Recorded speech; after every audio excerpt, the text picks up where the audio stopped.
Hi, I'm Brendan Kelly, the Director of Introductory Mathematics here at Harvard College.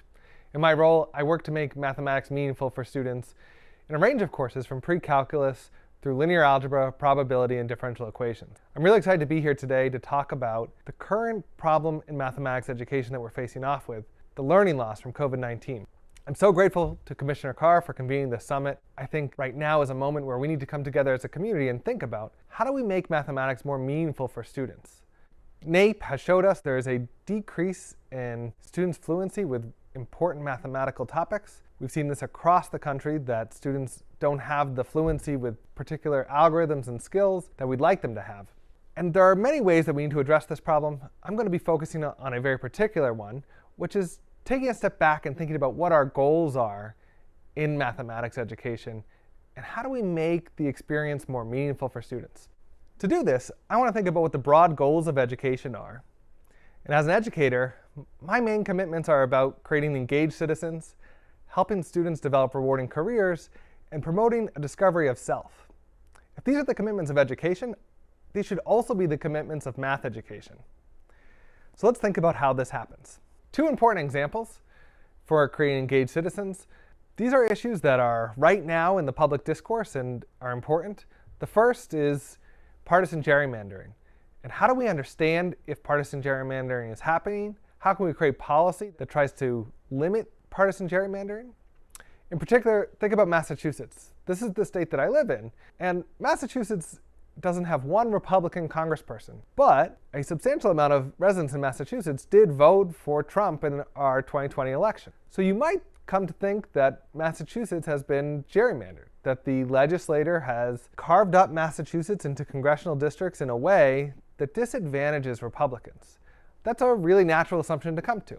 But with quantitative tools, you can come to understand that actually, just the way that voters are distributed in Massachusetts, that this is the only reasonable outcome, to have all districts be Democratic. This type of analysis is really critical for citizens to understand and for policymakers to understand, and that there's deep mathematics and statistics to understanding analysis like this. Another really important issue that we need to know as voters and public policymakers is COVID-19 data.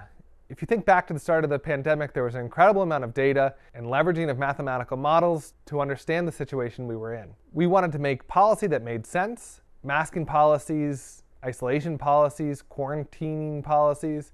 What would actually make an impact in the COVID-19 pandemic? That's what policymakers had to contend with. Individuals also had to think, what choices do I want to make? Where do I want to wear a mask? What's my personal risk, the risk to my family? This is very mathematical. The idea of risk is assessing a probability and thinking about what might this mean for my future. In addition to being an engaged citizen, education is meant to help students develop rewarding careers. And STEM careers provide an incredible opportunity for people to step up to really interesting problems. Think about the last year alone and the advances that happened in our scientific community. We launched a remarkable telescope that gets us pictures to the deepest part of space. We fully mapped the human genome. We developed vaccines that rapidly responded to new variants of COVID. And in a movie moment, we shot an asteroid out of the sky with a ballistic missile. Think about how rewarding it would be to work on any one of these projects. We also know that quantitative tools are essential for students to step into these fields. Finally, I want to think about how education promotes a discovery of self, and I think this is really important. What do we enjoy? What are our strengths? What are our opportunities for growth? What do we want to do with our lives? These are really essential questions about who we are, and the mathematics classroom can help us answer this. But I think an important thing to keep in mind is it's unable to answer this unless we ask, what are students' goals for taking mathematics courses? And I think too often the answer is that students need to take mathematics courses for a requirement, to check a box, to make the next step, as opposed to see the real value of mathematics as a thinking routine or a way to approach problems that they're interested in. This makes mathematics like a funnel, where all students come in with many different interests, aspirations, values, and the curriculum is taking them to the singular point, to the pinnacle of math in high school, AP Calculus. There are so many things wrong with this. Let me start by saying AP Calculus is not the thinking tool that will help students step up to problems that they're interested in. And let me also say that beyond being a funnel, our system acts as a filter. students are filtered out of math education because their interests aren't aligned with the goals of this funnel. And I want to say it's not a fault to our students. We're asking unreasonable amount of delayed gratification from them. Just you wait and see how important this mathematics is. If you stick with this, you're going to be really successful. I think that this is a problem of how we framed mathematics in the classroom. I want to give a powerful thinking tool to help us confront this issue. What I've done in my own practice is think about two dimensions of the problem. The first, how we teach, the pedagogy, and the second, the content, what mathematics we're teaching, and how relevant is that mathematics to students. Obviously, as an educator, we want the mathematical experiences with students to be empowering, and that would mean teaching in an effective way relevant content. Thanks to the work of education researchers, we know that there are effective approaches to teaching mathematics, and we can leverage them in the classroom. In fact, I've spent much of my career honing effective pedagogy, thinking about how to make an interactive classroom and really upgrade discourse on mathematics. It draws students into the problems and really centers them as mathematical thinkers. The problem is that I think ultimately a lot of this work has just been entertaining. Students enjoy the class, but they don't see the mathematical content as relevant to their interests and aspirations. And so this is something that I've been trying to confront in my own teaching. Let me compare this to gatekeeping. Gatekeeping would say there's going to be an exam on some mathematics that's irrelevant to you, and if you don't pass this exam, future opportunities are not accessible to you. We've taken on the role of gatekeeping, and that has been a bad role for our community to play. I also want to highlight what I mean here by frustrating. Frustrating, it's a particular type of frustration in which as a student you know that there's some mathematics that you want to learn, something that's related to your interests, but it's not accessible because the pedagogy or the delivery method doesn't allow you access to that material. So, both of these dimensions are critically important. We could have lots of conversations about pedagogy, and I think that's where a lot of work has been because teachers feel empowered to make choices about their pedagogy. They feel like in their own classroom, you can choose how to deliver the content. You can practice asking questions and having active learning. You can get students at the boards to show their work. Those are choices you have as an individual teacher. But I want to focus the conversation on what's the relevant mathematics? And I think this is a harder question because we feel compelled by standards or administrators in what the mathematical content our students need is. But I don't think that this has been carefully examined. And I also want to point out that this is challenging work that is really dependent on the individual student. Relevance isn't some absolute term about the mathematics. It's really about the relationship between the student, their interests and aspirations, and the mathematical content. So this work really needs to be done in context of the students that you're working with. And my big statement is that we need to align our curriculum to our goals. That if we have goals as educators to create engaged citizens, to help them pursue rewarding careers, and to foster a sense of discovery of self, then our curriculum needs to reflect that. And I mean curriculum in the broadest sense. I mean curriculum including the standards that are legislated by policymakers, to the courses and how they're organized, to the individual activities and what students experience in the classroom on a day-to-day basis, to the assessments, including NAEP.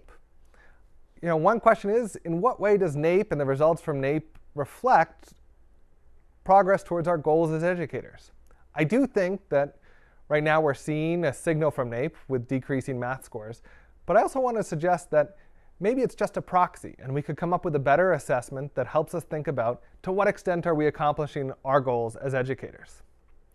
So if we want to align our curriculum to our goals, think about the rewarding careers that we have in mind for students in the STEM disciplines. These would be really exciting careers, and it's not just that you need a mathematical toolkit. Mathematical and statistical modeling fuel modern science.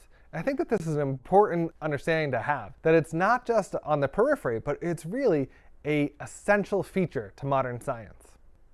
I also want to highlight that this type of thinking, mathematical and statistical modeling, is different than the mathematical thinking we traditionally center in our classrooms. And I want to highlight what is mathematical modeling. So modeling refers to a process of creating representations of real-world scenarios to make predictions and to provide insight. I want to highlight two pieces of this. One is there really needs to be a real-world scenario, some dilemma, something that we need to face off with. And the representation, the thing that we've created helps us make predictions or provide insights into that situation. I think this is very different than the mathematics we traditionally bring to students, and we need to change what we're doing. To do that, we need to find problems that appear outside of math textbooks. We need to find problems that take on real-world issues and bring that to students. Let me give you an example.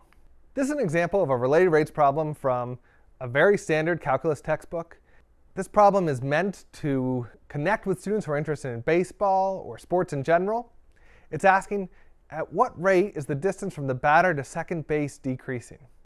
But this problem fails our students because nobody's asking this question except in a mathematics classroom.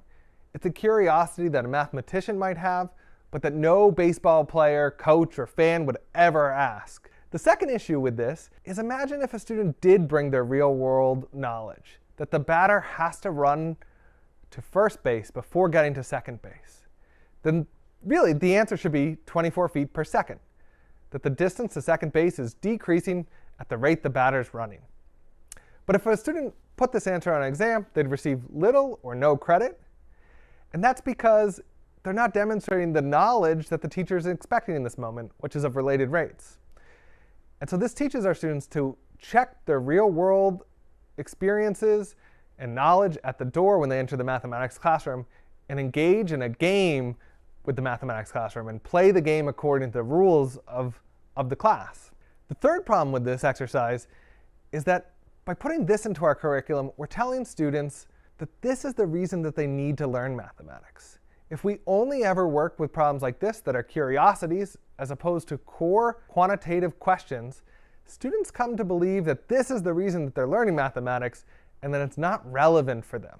The truth couldn't be further from this, because in baseball there are numerous people whose whole job it is to leverage statistics and understand how they can field the game, how they can recruit players that are going to make a difference and ultimately win championships.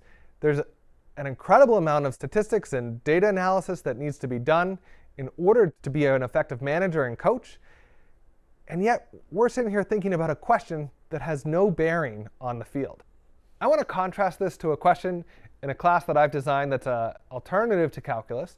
It's a modeling class that takes on the key ideas of calculus, rates of change and accumulation. And in the modeling class, we take on core issues that our society is discussing in the moment. So for example, my students have thought about the impact of electrifying the US auto fleet. There's been lots of public policy debates and action on trying to electrify the US auto fleet. And the goal in mind is that electrifying the US auto fleet is going to decrease CO2 emissions. But to what extent is this real? How is this action actually going to decrease CO2 emissions? That analysis is really quantitative. And if you asked a student in a traditional calculus class, how would you go about this? I think they'd be at a loss, because no standard algorithm is going to help them understand how to approach this question.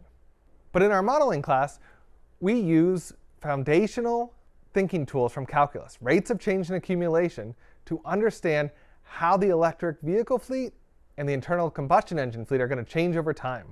The idea is a stock flow model, where the variables of importance, the stocks, so the number of internal combustion engine vehicles and the number of electric vehicles, we want to see how those are changing over time. And the flows, that's the new car sales or the scrappage rate, the flow out. If we can pin down some assumptions about those flows, then we've built a model that really is helping us predict how are the number of cars changing over time.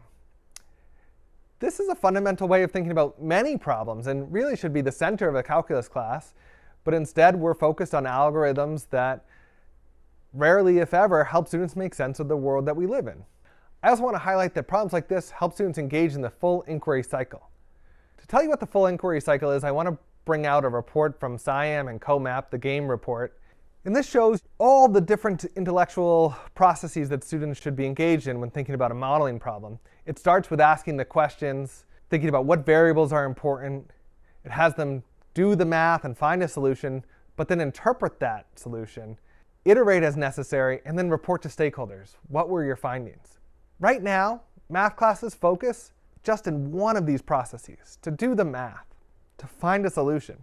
By pushing math class there, we're telling students that that's the intellectual work. But that's a mistake.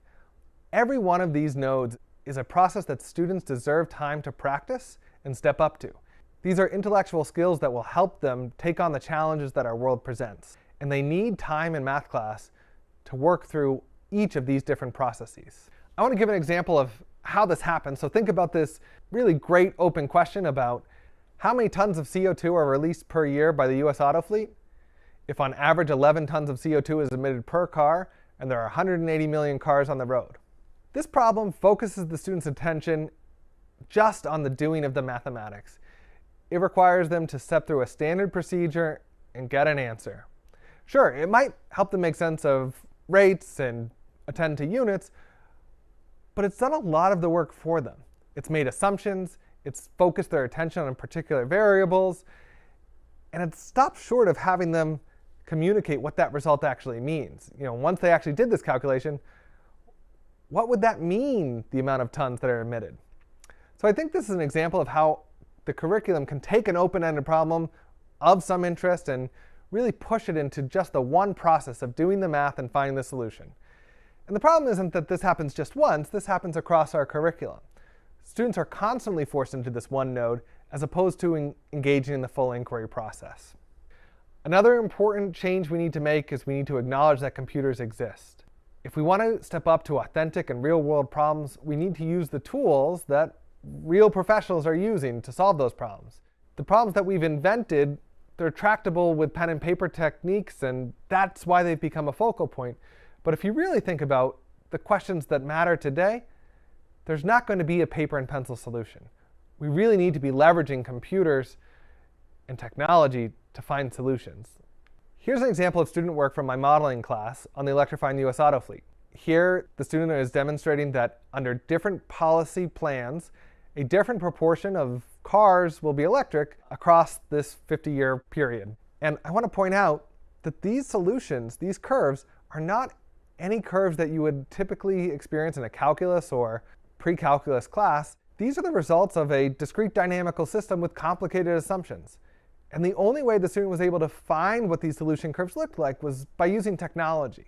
In our classroom, we use a lot of Google Sheets, where we set up the stock flow models as discrete dynamical systems and use cell referencing to kind of update things over time. I want to point out that there are many different software packages that could help students with computation, and I'm really agnostic to which ones we use. I think Google Sheets is a great starting point for students, where they can start to develop a relationship to data in a rows and columns paradigm. They can see cell referencing and see how things update over time. It's a great tool if you're using stock flow diagrams and discrete dynamical systems, because things can just reference from one year to the next. But we should also be helping students move towards more sophisticated packages like Python or R. And we should be thinking about, what is it that makes computation so powerful? The other thing we need to make sure students have is a flexibility of moving between these different software packages. We know that students are not going to live in one package for the rest of their careers, that many of these tools are going to be outdated by the time that students reach the end of their career. So they need flexibility moving between these different tools. That means developing a metacognitive skills and reflecting on what are the core features of the computation. If I understand a for loop in Python, then there's just the syntax that I need to change when I move to Mathematica or to R. If we feature on these core elements, then I think we're actually helping students move between these things. And that really needs to be a place where our community puts some effort. So all of this is to say that if we want to make mathematics more meaningful for students, then we need to focus the curriculum on modeling. If we do that, we can change from the funnel or filter model to a river delta. And let me explain what this metaphor would mean. I want to propose that the change is like working through a river delta, where each student enters the river and then has the opportunity to explore the different channels of the river, thinking about what interests them, what excites them. They ultimately all end up at the ocean, and they have the quantitative skills to sail off in the direction that they choose, with mathematical and statistical understanding really powering their sails. This type of change is going to be really challenging. I think in my own classroom, I continued to have to move towards a river delta and think about what mathematics is relevant to my students and how to make those empowering moments. but I want to say I'm so grateful to be part of a larger community. I know that a change like this is a huge change, a paradigm shift if we were really to focus on mathematical modeling in our K-12 and post-secondary curriculum. I just want to say that there are many professional organizations out there that are doing this work, and I'm so grateful for the leadership that they're providing. I want to thank them and encourage you to engage with these professional societies as they continue to make progress reshaping mathematics. I also want to say there's a tremendous amount of learning. The historic approach to teaching mathematics has a lot of inertia to it. And so if we want to update what it is we're teaching, what the relevant mathematics is that will help students step up to the problems of their interest, we need to engage with the literature. And there are lots of great thinkers and writers who are helping us explore these ideas. This is just a sampling of some of the books that I've read, and I want to thank these authors and encourage you to look into these resources. Finally, I want to encourage you to reach out and collaborate on any of these ideas and others. It's time that we align our curriculum to our goals, engage students in the full inquiry cycle, find problems that appear outside the math textbooks, acknowledge that computers exist, and focus our curriculum on math modeling. I'm excited to take on this work and always looking for collaborators. Please send me an email. And right now, I'll be taking questions. Can you share how you've gone about facilitating the flexibility between different applications? So I've tried to focus on what would be exciting for students. The students that I work with, they're either economics majors or social science majors. So I've tried to think about like what today are the big goals that those fields are trying to think about. And to me, environmental science and climate change are really something that our students are excited about, and that's why this electrifying the U.S. auto fleet question was so important. Students found it extremely relevant. I do agree that flexibility is actually a important intellectual skill. Being able to look at a real-world problem and identify the features, and then kind of abstract away what we need to focus on in our analysis, and that's something that you just need to work with students on. At a time when we have a teacher shortage, I think it might be difficult finding individuals at this level of understanding to be able to or want to teach. I think this is very important. How do we get people who want to work on this? First off, I think like the teachers in the classroom are an incredible resource and could step up to this work. I think that these types of problems would be exciting for our current classroom teachers. I also do think we should lean on the expertise of people doing this work. And you could imagine models in which local community members who are working on authentic questions are actually joining with schools and presenting it. A lot of the work that I've done, I've actually reached outside of the math department because I'm not an expert in much of this, but we've gotten a member of the Union for Concerned Scientists to join us. We've gotten an education consultant to join us. We've gotten an executive from LLB to join us. And it's like, how do you find community partners who can actually help in this work? And I think that strengthens the educational opportunities and makes the classroom just come to life for the students and teachers. What does it take for instructors to come up with good math modeling exercises, or what existing resources can they use? Pam, that's a great question. CoMap has an incredible resource of great modeling questions. One thing that I want to highlight is that there's a big difference between a modeling question and an application question.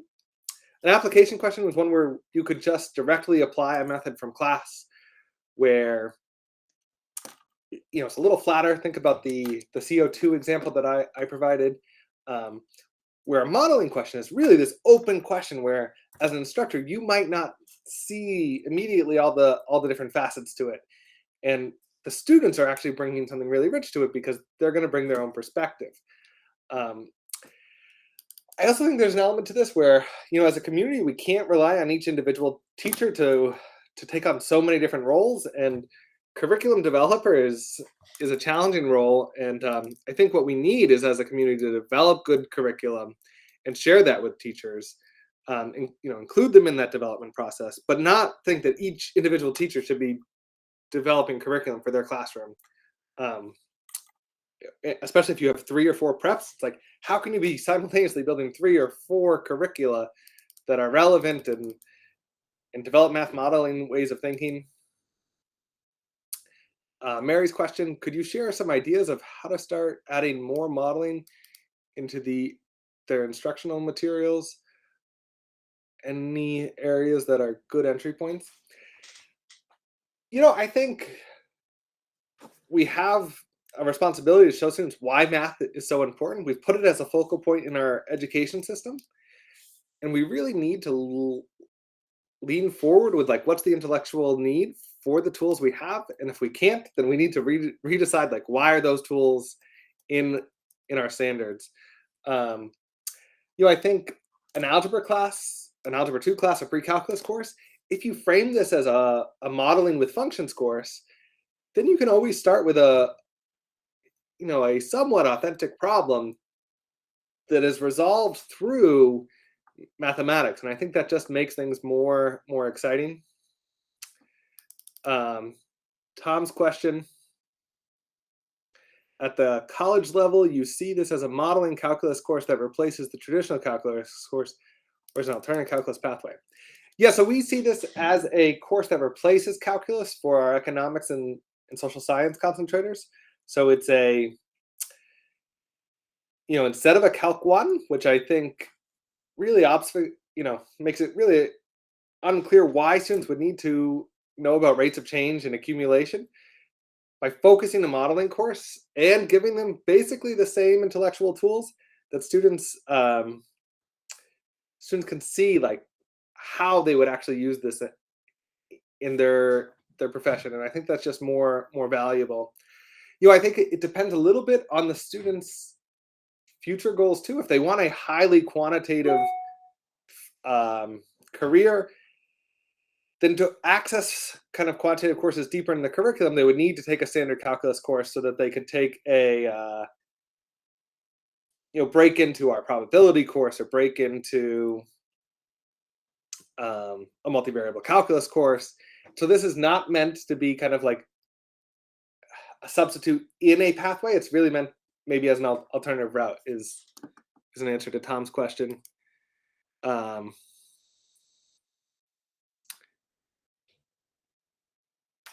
Yeah, Dave's question, I am absolutely advocating for what we do in calculus. And I think that, the examples I gave were in a social science and in economics context, but I also think that this can be done in science and engineering. You look at what Olin College is doing with their engineering calculus classes, or what UCLA is doing with their life science course.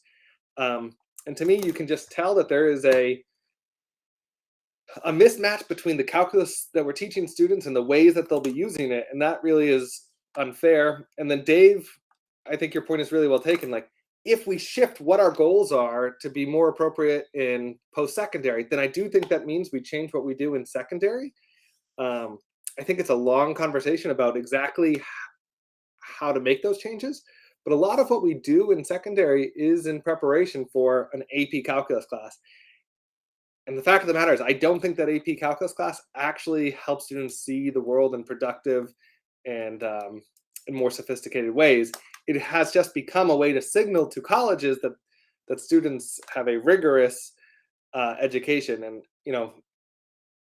after working with so many students, I actually see that AP calculus is not that rigorous. It's a bag of tricks that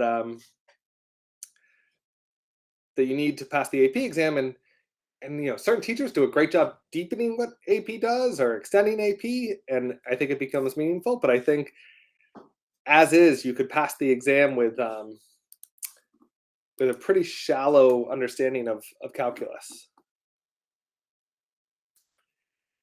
So Pam's question: what do I recommend for STEM students? I think what I recommend for STEM students is that as a community we refocus our courses. I think like a Calc 1 course, a Calc 2 course, and a multivariable calculus don't really serve students. But the fact that they're requirements across our STEM disciplines, I think Pam brings up a good point. Like, today, if I had a STEM interested student in my office and they knew that they wanted to do physics, then obviously the traditional calculus pathway is the way forward. But I think that the bigger challenge is, like, as a community, how do we reimagine what introductory math looks like to support students in stepping into physics and engineering? And I don't think that our current curriculum is supporting scientific thinking, problem solving in authentic ways, um, the conceptual understanding that you need for that flexibility and transfer across problems. And so, Pam, I think there's two ways of thinking this. It's like to the students who are currently in our system, and then to the people who are controlling our system. Um, yeah. And going back to Brenda's question, I do think that a change like this will require a big investment in our educators. Um, I think just personally, I have had to do so much reading and learning to kind of think about what a new course would look like. And that's exactly because our system has this negative feedback loop. All of our teachers are trained in our current system. Our current system has a focus of math that's outdated. And so we end up with educators who primarily have mathematical experiences that aren't modern and aren't helping students step up to authentic problems. And I think that creates a challenge. Breaking out of this, I think there's going to be, some need for workshops and professional development and, community learning. And I think that's an exciting challenge to take on. And I don't think we should just shy away from it because, we don't have the teaching staff we need the teaching staff with the capabilities we need right now. But instead, invest in the capabilities of our teaching staff. Everyone, I think in general, people like learning and are curious and would love to see how mathematics could help understand the world. Any other questions? It's so interesting live talking to a chat. Yeah, Mary, I loved your question. I think that this is a huge piece of the puzzle. Why do we teach AP Calculus? I'm pretty convinced that it's demanded by parents and students as a way to show colleges that they're ready for college. And then when students show up to introductory math, they're expecting calculus and to be in the sequence of Calc 1, Calc 2, Calc 3. And so in my mind, College Board has a huge grip on kind of what's happening in our schools. I think math departments can communicate, math departments in higher ed can communicate with their admissions and make really clear statements about what admission requirements should and should not be, and that would help. I think the work at Just Equations is incredibly powerful. If you haven't read some of their reports, I would encourage people to read those reports and then engage with their own admissions departments. I was floored to find out that only 50% or 47% of high schools in this country offer calculus, and yet many institutions,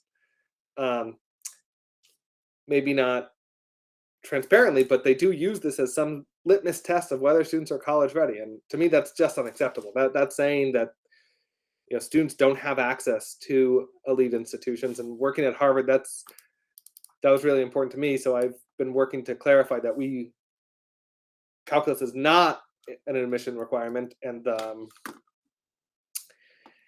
I think as a community, we need to make that very clear. I think I could also be critical of AP statistics. I don't think AP statistics helps students really grapple with uncertainty in the most productive ways always, and the authentic problems. I think Dash at Skew the Script has done a great job kind of piecing together the AP curriculum in ways that actually are really empowering for students. But in general, I'd say we need to revisit what the AP statistics curriculum is too, and think about how do we center on problem solving? How do we center our whole enterprise on, yes, by learning quantitative school tools, you can actually contribute to really meaningful problems in our society.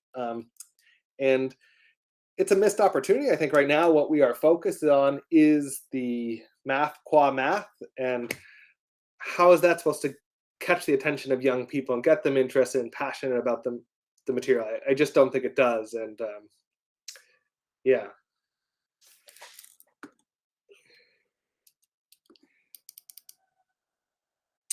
Mary's point, modeling requires teachers to take risks and model, not always. Yeah, Mary, I think that is a great point. I think here's like a thought experiment. How many times do you only ask questions you know the answer to as a math teacher? I would say in a math classroom, the teacher is probably 95% of the time asking questions that they know the answers to. And that's really challenging to move away from that. It doesn't feel comfortable. It feels like a very different discipline when you start kind of giving up the authority of knowing all the answers and instead knowing questions. And like I am not an expert on the public policy of electrifying the U.S. auto fleet. So like when I ask that question to my students, I am asking from a sincere curiosity, not that I have some anticipation of what the right answer is going to be. And I think it allows students to be creative and take a different space in the classroom and take on an identity of like a real problem solver.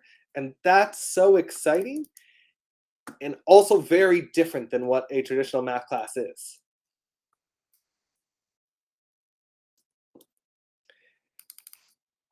Dash also was a student here at Harvard and had Joe Blitzstein, who's an amazing statistics professor. And I think, if you're not familiar with Stat 110, he has a great edX course. So yeah, Pam, Dash has had lots of great influences here. And Brenda, I don't know. I mean, I think is the shift towards AP statistics or is the shift towards data science? Are students feeling more empowered by mathematics? And I wouldn't say that that's a dramatic slipping of standards. I would say that's actually a raising of expectations of what students expect in a math class. And I think we need to think about a community of how do we respond to that? How do we harness our students' interest in important questions and give them the math that would help answer those questions?